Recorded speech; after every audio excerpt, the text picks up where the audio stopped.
Hi everybody, I hope you're all doing really well. So now it is 2024, we're into a new year, and so I thought I would have a quick look back at 2023 and my reading by going through the questions in the book Postscript Tag. This was created originally by Adam over at Memento Mori, just a few questions to take stock of our reading. And so without much further ado, let's get into these questions. Question number one is the longest book you read this year and the book that took you the longest to finish. And I think for this question, the answer is the same for both, and that is War and Peace by Lev Tolstoy, clocking in at 1271 pages. So I think you can kind of tell why it took me so long to finish. This is actually the book that had been on my TBR the longest. It was the only book that I had remaining from pre the first lockdown in 2020. And I ended up reading this alongside Milena at Milena Reads, as well as Roisin from Roisin's Reading, as part of Roisin's big book club. I will link down below the live show that we did talking about this book, but I felt a great sense of accomplishment this year in completing this book, even though it did take me so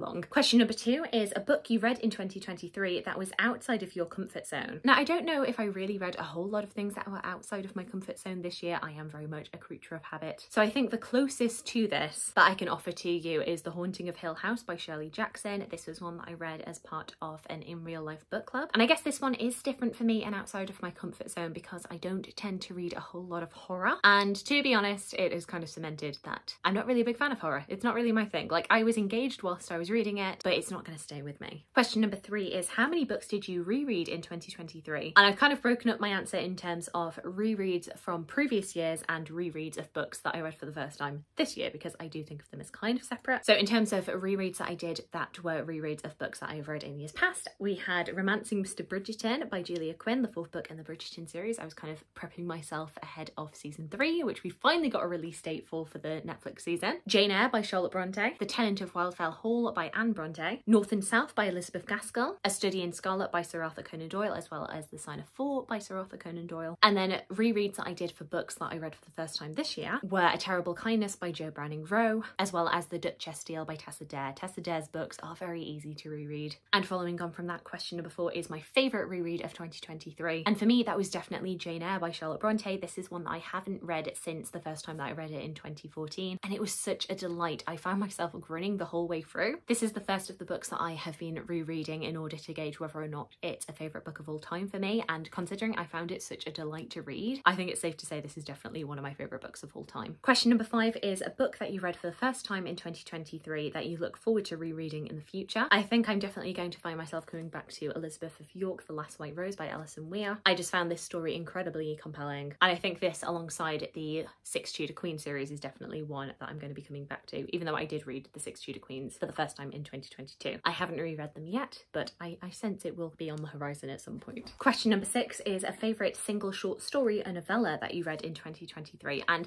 to be honest with you, I don't tend to read a whole lot of short stories and novellas, but I kind of upped the ante with short stories in 2023 unexpectedly. And my favourite by far has to be one that came in The Winter Spirits, Ghostly Tales for Frosty Nights. And it was the story A Double Thread by Imogen Hermes Gower. This very chilling story about a rich woman who commissions a beautiful ball gown, a beautiful dress to be made for a party. She has her maid create it, and she's so demanding and exacting and just never seems to be satisfied. There's a bit of jealousy from this woman to the maid for her talent, and it just kind of is all consuming and leads to disastrous consequences, and it was very haunting. Question number 7 is Mass Appeal, a book you liked and would recommend to a wide variety of readers. I wasn't entirely sure what to pick for this one, but one that I have joked that I do want to thrust in the hands of everybody that I come in contact with who especially talks to me about publishing is this children's book, How to Make a Book by Becky Davis and Patricia Hugh, because this is a great children's book that kind of breaks down all of the different branches and departments within publishing, going from the writer and their manuscript all the way up to publication day, and doing author tours and events. We're talking about production, we're talking about editing, marketing, publicity, rights. And I feel like rather than people asking me personally what I know about publishing, I should just kind of like thrust this into other people's hands and be like, here, just read this, because it'll probably give you more information than I can. On the other hand, question number 8 is Specialised Appeal, a book that you liked but would be hesitant to recommend to just anyone. That one for me would be Harlots, Whores and Hackabouts, A History of Sex for Sale by Kate Lister. And you can kind of get the idea of why I would be hesitant to recommend this to just anybody. I feel like not everybody is really into the history of sexuality. It's not everybody's cup of tea, but especially considering this is an illustrated history and Kate Lister puts in a lot of images that are fairly explicit in here. If you've ever looked at her Twitter account, The Horse of Yore, you'll be able to get a taster of some of the imagery that is used in here. And you know, not for everybody. I understand that. This is one of the last books that I had to read for finishing off my TBR back in September. And so I, without thinking, ended up taking this book on the bus. And as soon as I realised where I was and what book I was reading, I was kind of like, oh no.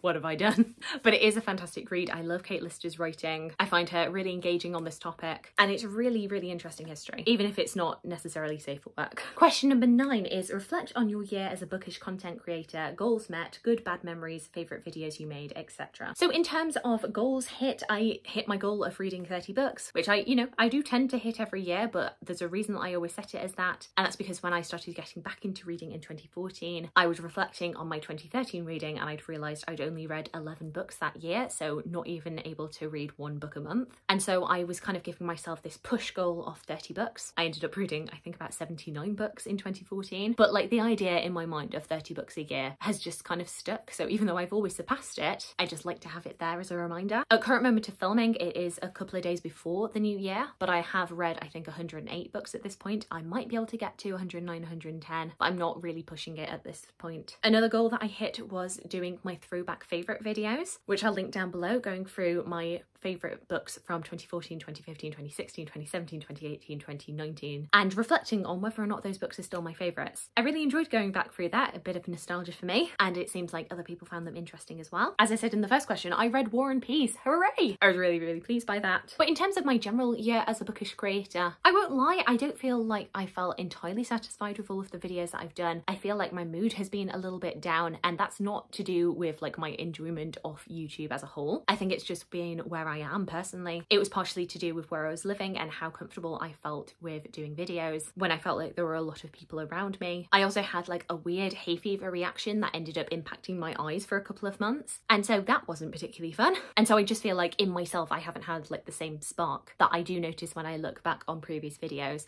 And like I say, it is nothing to do with booktube and just everything to do with me. And I think when that happens, I end up being really demotivated. I get worn out, and you know, I really want in 2024 to be a little bit on top of my videos, creating the kind of videos that I want to make rather than just kind of putting out videos because it's a quick and easy video to get out. I have a lot of digital notes of videos that over the past 3 years I've always said that I wanted to make and just haven't for whatever reason. I've done a massive clear out off that list because there are some videos that just aren't relevant to me anymore, but I've curated like a little list of videos that I really want to get done this year, and it's really motivating. It's videos that I am really passionate about making, but I just haven't given myself the time to, and hopefully that will perk things up a little bit for me. And then finally, question number 10 is to tag some bookish creators, and I will link them down below. And there we go, those are the end of the questions. It's been really nice to have a little reflect on my 2023, and hopefully 2024 will be even better. Do let me know any of your answers to these questions down below. I hope you're having a fantastic day, and I look forward to talking to you again soon. Thanks. Bye.